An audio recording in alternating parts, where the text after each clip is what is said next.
The Boston Celtics just put the NBA on notice, getting the gentleman's sweep and sweet revenge versus the Miami Heat here in the first round, locking up this game 118-84 in the TD Garden. And as you guys know, I got my co-host Houston over here from the Heat Digest breaking down this last and final post-game, unfortunately, alongside both of us, as the Celtics got an emphatic win back in the TD Garden. As they look to push on to the second round, we're going to be breaking down this game on how even Sam Hauser was erupting from three-point range tonight, showing out versus this Heat squad. But as you guys know, without further ado, let's dive in and get into the topic at hand today, which is this big Celtics win as they came out on fire tonight versus the Miami Heat. And Houston, just to start off the video, I want to give a little gentleman's tip, but I do got to bring out the broom for the gentleman's sweep here as the Boston Celtics got it done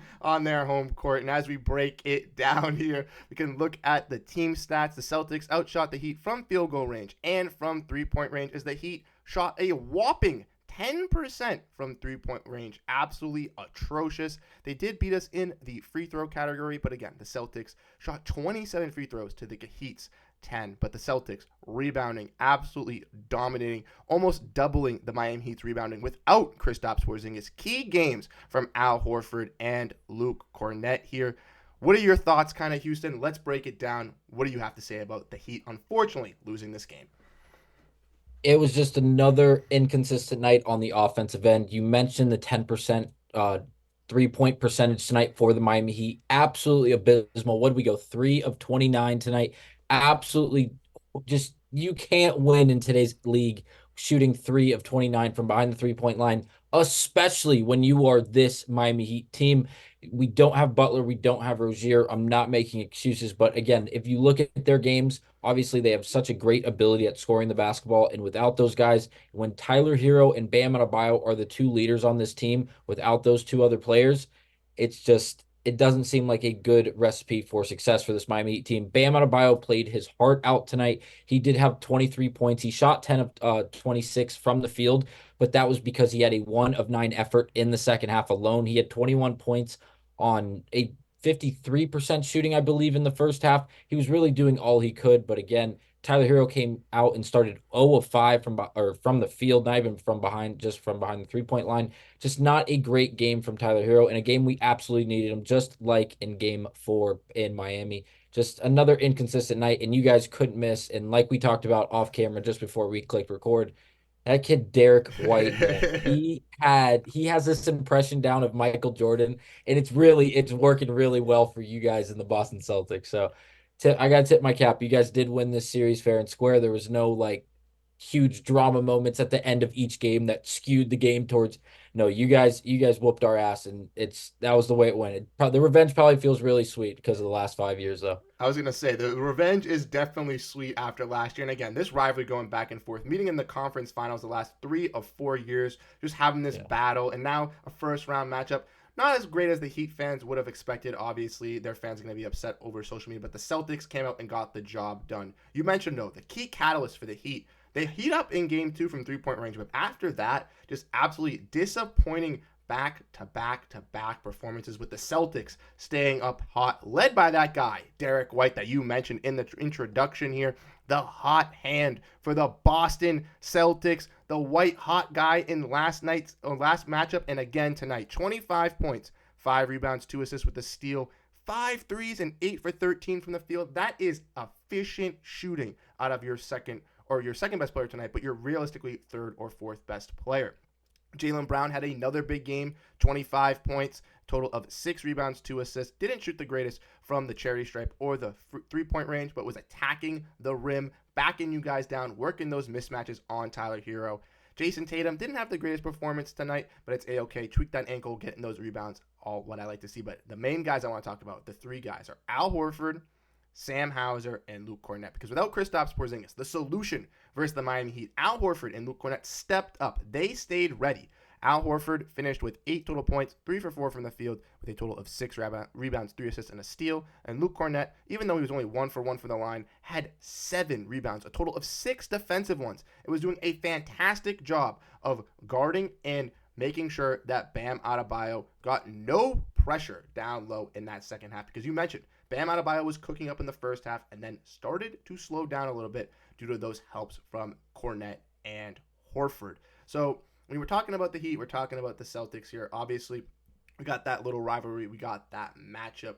But what are your kind of thoughts following this series with your Heat squad? What are you kind of looking for? What are the kind of things that you're looking to see? Going forward for the Miami Heat, it's going to be interesting. Because we have a lot of really good players. We have a lot of good role players that we've really built a good overall team. It's just health has been the biggest thing all season long. Obviously, with Rozier, Butler, Bam has missed some time, Jaquez has missed some time. Tyler Hero obviously missed like 2/3 of the season. Robinson has been in and out with the lineup just as of late. The biggest thing is going to be the health going forward. Obviously, we cannot predict anything that has to do with the health going forward, so that we're going to play by season. But again, the offseason is going to be big for this Miami Heat team. I feel like with the talent we currently have, it's going to be a great landing spot for other free agents. The question is going to be then, who do we get rid of to open up some cap room? How do we get rid of those players in order to then create that cap room? It's a lot of questions that we're going to have to break down for this Miami Heat team. And it's obviously going to have to start with going and getting a true center to put next to Bam Adebayo and allowing him to play that power forward position like he has always been the player of at the power forward position. Yeah, you mentioned that the Heat are definitely going to need to make some changes, and with the Eastern Conference getting a little bit younger, fighting for that, Yeah. with the Pacers and the Magic, and even the Cavs being a top. The Celtics are not a youngish team, but they have some, younger stars as well. You're going to have to look at that and evaluate that thing. And you mentioned some changes. So my question for you is obviously we look at the Heat here tonight. 1 for 8 from 3-point range from Tyler Hero, 6 for 19. And me and you have had some talks before these videos here. 15 total points. Do you think that moving Tyler Hero is the key change? With the contract he has, his age, like because the age is such a valuable piece in all of these equations, no matter if it's the Miami Heat and Tyler Hero or any other team in the NBA dealing with who they're dealing with. Obviously, like LeBron now, he's so old, and obviously he could opt out this year. That he'll still be a big question, but again, at that age, it'll be an outlier. You know what I mean? So Tyler Hero, it's a big name, but with the inconsistent play we've seen as of late, it's probably damaged his trade value. But again, what is Miami going to do? Who are they going to call? Who would even pick up that call if Tyler Hero was one of the options on the other end? It's going to be interesting. I feel like we're going to learn a lot as the draft quickly approaches. I know it's not for a while, but again, it's going to creep up on us. It's going to be here right around the corner. And I feel like I wouldn't be surprised if Miami did make some moves. Maybe Tyler Hero is the focus of it, but they have a lot of reconstruction to do, to say the least. I will, before I give it back to you, Derrick White, same kind of question for you. I don't know his contract situation. I have not the slightest of clue. I have not looked, at least in this season. But this playoff series, these 5 games against Miami, he averaged 22 points, 3.5 rebounds, and 3.5 assists with a true shot percentage of 72%. It's ridiculous. And obviously, you guys were fighting, and really the majority of basketball minds that watched the game of basketball and Derrick White play basketball this year, he should have been an all-star. He should have been at least a reserve. And what do you think's going to happen? Do you guys think, I don't know the way his contract, so maybe you so could answer that. so for the way that we're looking at Derrick White here, obviously extending KP and Jrue this year, it's going to affect the salary cap, especially with the Jaylen Brown extension and Jayson Tatum. But with the salary cap Right. increasing and all that stuff, Derrick Yeah. White has maintained that he wants to stay in Boston. He wants to be a vital part. And Brad Stevens has also come out and said that he wants to do that as well. They tried to work a contract extension before this year.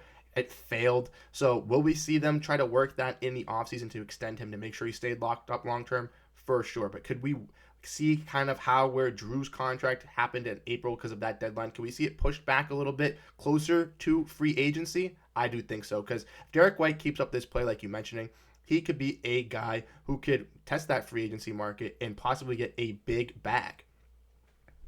Because of the way he's played, that's what I was exactly going to say. Because of the way he's played and proved himself in the playoffs, would you rather pay Derrick White and let Jrue walk?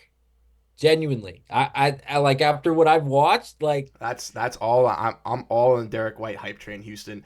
We've been preaching it I here. love it. I I think love it. he's so consistent on both sides of the ball, offensively, defensively. He averages an assist and a steal and a block, per Yep, game. So he's well it's a deserving. freak. Even if he's not clutch on the offensive side, he's gonna lock up, get those rear end block attempts. He's going to get those steals. He's going to be a menace on the court. And like you mentioned, man, he was a baller. 25 points, had 38 in the last game in Miami on that white hot night. And again, efficient. But efficiency also goes well into the bench when looking at Sam Hauser. 17 points, 5 for 8 from the 3-point range. And a guy who in game one we saw heat up, hit those 4 threes back to back to back. And now in game 5, do a little bit of similar thing. Hit 2 threes early on, then got rested for the second half, then hit another 2 threes. So with this depth of having Sam Hauser, even Derrick White with losing Kristaps Porzingis, our solution, we're looking pretty solid. We have some guys that can step up when Jayson Tatum and Jaylen Brown go down. So Houston, I'm gonna give you a question here, and we're gonna see how the Celtics fans react to this. So obviously now that the Heat are out of here, where do you think the Celtics are gonna finish with this deep of a roster? Because over here we think we're going to the finals. We think we have a legitimate chance of winning that NBA championship. But from the opposer, from the Heat side, where do you think the Celtics are going to finish up at the end of this season? You better be in the finals. I'm sorry for laughing, but if you guys aren't in the finals, I'm going to lose my mind. I don't like you guys at all. I hate watching you guys win because it usually means we're not winning, and the Miami Heat obviously is what I mean. But you guys better be in the finals. There's only two teams right now, genuinely two teams right now that I think that can genuinely push a series with these Boston Celtics. Denver, and it's a little bit of recency bias, but Anthony Edwards and the Minnesota Timberwolves. I think those are the only, and obviously they're playing right now in a series that hasn't started yet because we're still waiting for the first round out west to finish up. But I think the winner of that series goes on to the finals, and I think they're playing you guys. And if that's not what happens, I hope I'm not wishing for injury on anyone, Celtics or anyone on the West. It had to be because of an injury. There's no way you guys can lose to the Knicks. You guys are a much better team from top to bottom than really everyone in the East.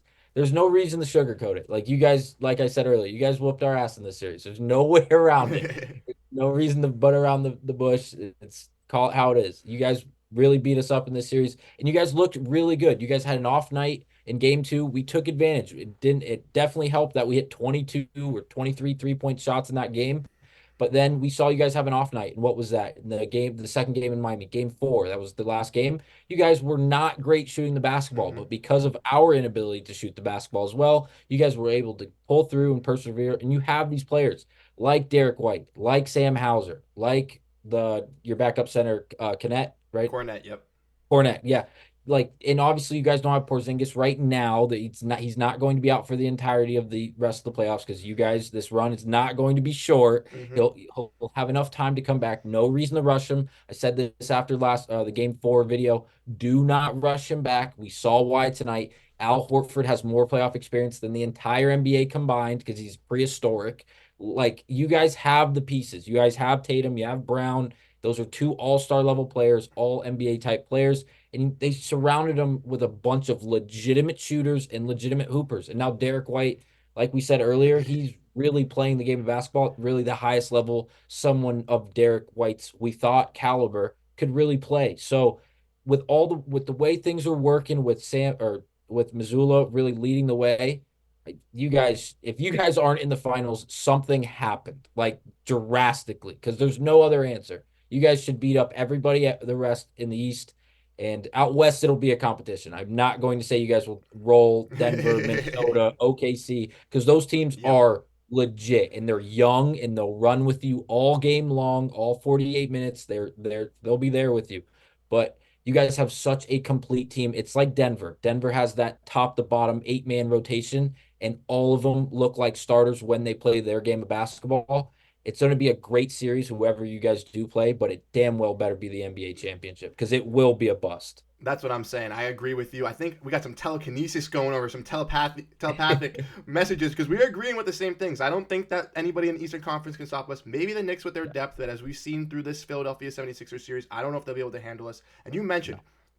the Oklahoma City Thunder, the Timberwolves, and the Nuggets. Those two teams, I think, with having Kristaps Porzingis is necessary with all their big men depth. Jokic, Aaron Gordon, guys like Nasri, Karl Anthony Towns, Rudy Gobert, Jaden McDaniels, all those lanky bodies in Minnesota. We're going to need our guys to be healthy and ready to go. So waiting for and they're all stretches. Exactly. I didn't mean to cut you off, but they're all everyone for Minnesota and everyone for Denver. They all stretch the floor. Exactly. Jokic will shoot it from 40 feet. Aaron Gordon's not a great 3-point shooter, but believe him, he'll shoot it. And then obviously you have Karl Anthony Towns. Rudy Gobert doesn't even know how to hold the basketball correctly. But again, like obviously you guys could exploit that. That would be a great thing to see. But don't rush KP back. Like even if it's the next or first 3 or 4 games of the next series, let it ride. You guys just play your energy or play high energy defense and play your brand of basketball, and you guys will be fine. And as we saw tonight, obviously without Kristaps Porzingis, we could still handle the Heat. So this team can still play without Kristaps. We